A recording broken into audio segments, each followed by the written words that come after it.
Hobbit-inspired na pasyalan at isang farm sa La Union na binabalik-balikan ng mga turista. Ating pasyalan sa report.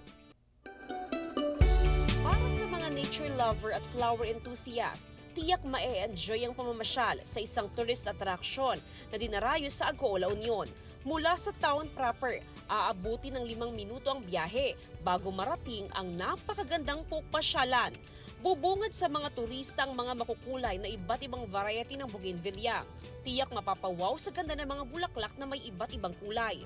May galing Davao, may Pangasinan, may Kaba, Aringay, dito sa La Union. Yung hardinero, mini-maintain yung pag-alaga.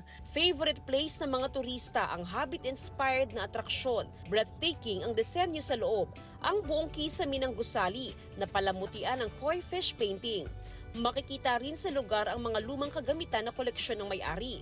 Kabilang din sa binabalik-balikan ng mga turista ang view deck kung saan matatanaw ang nakamamanghang ganda ng kabundukan. Maganda po siya, maayos naman.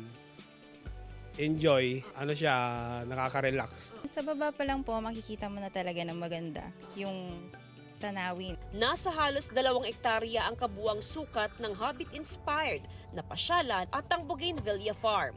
Mula sa La Union, kasama si Ron Alistair Taniedo, Jasmine Gabriel Galban, One North Central Luzon.